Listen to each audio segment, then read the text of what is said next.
À la FTQ, il y a déjà un comité d'alcoolisme et toxicomanie. Et vous travaillez avec ce comité-là, j'imagine. Ben oui. Et là, parmi ces gens-là, à l'origine, là, je pense, le premier responsable de ce comité-là, je pense, c'était Guy Perrault. C'est ça.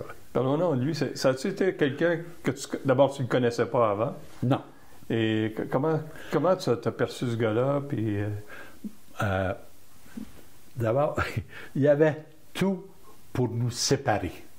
Lui, là, c'est un gars FTQ, dans la construction, puis électricien, tu comprends-tu? Ouais.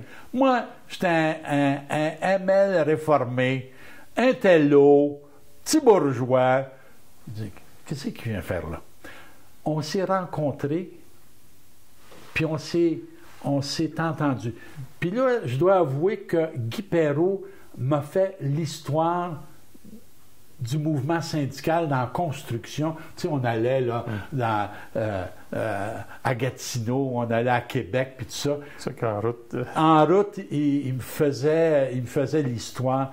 Je trouvais ça passionnant. Puis là, j'y posais des questions. Puis je me rappelle, juste une anecdote.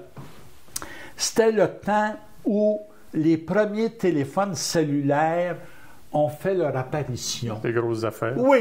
Hey. Puis là, on passe devant Berthier, puis j'ai dit à Guy, hey, j'ai dit, je pense qu'on va appeler ma mère. Tu sais? Fait que là, j'appelle ma mère. Puis là, j'ai dit, hey, maman, je suis dans l'auto, là, avec un collègue, puis tout ça. Je voulais juste, on passait à Berthier, puis elle m'a pas cru. Elle dit, ça se peut pas qu'il appelle ça se peut pas! Dans une auto. Ça y est, ouais, c'est ça. Fait que Guy Perrault, on s'est entendu comme larron en foire, je dois t'avouer, puis venant de deux curriculums complètement différents, mais avec une volonté commune de développer une intervention syndicale au niveau de l'alcoolisme, des toxicomanies, mais éventuellement plus large que ça. Il était très ouvert là-dessus. Il s'opposait pas à ça. Il me disait, Jean, calme-toi, là. Prends ce cool, là. Tu sais, là. Sois patient. Tu sais. Puis c'était, tu sais, là, cette espèce de balance entre le vieux militant syndical puis qui connaît il connaît son monde en bon Dieu. Puis il faisait des représentations auprès de Fernand Daoust puis de Louis Laberge qui étaient bien plus convaincantes que moi. Ça fait que on s'est partagé pendant 3 ans, certain, là. Tu sais, là, il est mort en 87. De 84 à 86 mois avant sa mort, parce que là, il est allé à la FTQ Construction. Ouais, là, il est devenu directeur de la FTQ Construction. Donc, 2 ans et demi, là, tu sais, on a travaillé ensemble, là, tu sais. Puis on aimait ça, tous les deux travailler ensemble.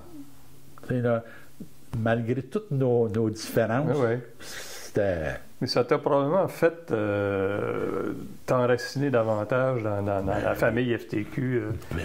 Des voisinages comme ça. D'autres personnes, j'imagine, comme au CTM, il y avait André Messier au début. Messier,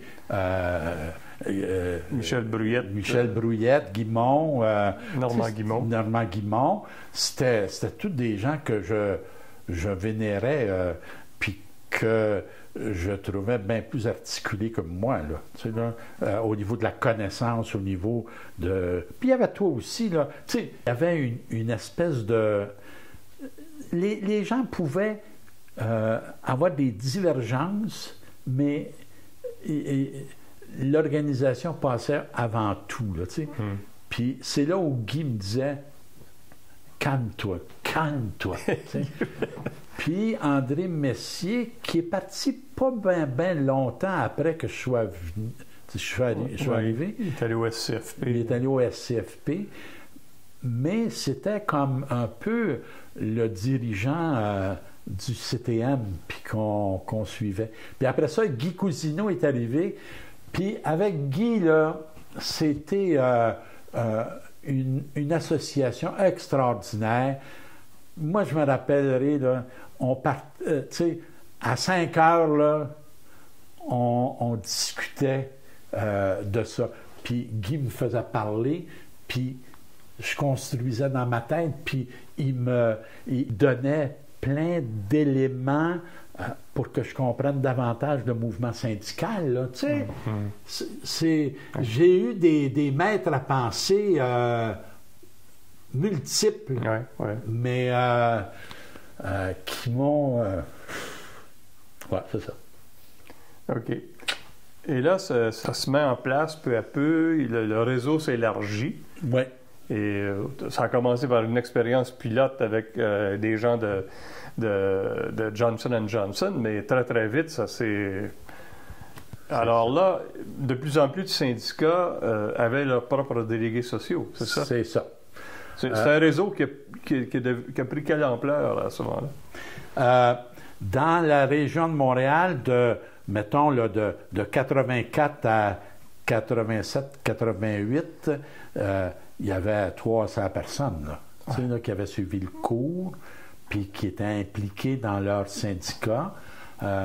Des gros syndicats, comme la Ville de Montréal, Col bleu, Col blanc, dans le secteur de la construction, mais aussi à l'UQAM, entre autres, mais dans des petites sections locales. Là. Puis ça, je trouvais ça intéressant aussi. Là. Tu sais, dans le secteur de la couture. Oui. Moi, je travaillais avec ce monde-là. Là. Il y avait des maudits problèmes là, tu sais, d'intégration des personnes. Beaucoup d'immigrants. Qui avaient des gros problèmes de santé mentale. Là, aussi, oui. J'ai travaillé avec eux autres là, avec grand plaisir. Mais j'ai travaillé aussi avec les cols bleus de la Ville de Montréal, là, tu sais. Puis avec des gens de Jacques Forêt. Bombardier. Bombardier, oui, absolument. Les machinistes. Tout ça. La construction, beaucoup. Les métallos. Les métallos. Hein. Donc, il y avait une adhésion spontanée des différents syndicats. Ceci dit, il y avait aussi des réticences en disant « Ouais, mais les délégués syndicaux, ils pourraient faire ça. Ouais. Pourquoi mettre un autre job? » Dédoubler la structure. C'est ça. D'une part. D'autre part, c'était l'idée du réseau qui était horizontale. Ça fait peur à bien des syndicats. Ouais, c'est ça. Par rapport à une forme pyramidale. Plus hiérarchique. Alors, ça jouait. Mais on avait quand même des précédents au niveau des femmes, au niveau des formateurs et formatrices, au niveau de santé et sécurité. Oui, il y avait des réseaux dans tous ces secteurs-là. C'est ça.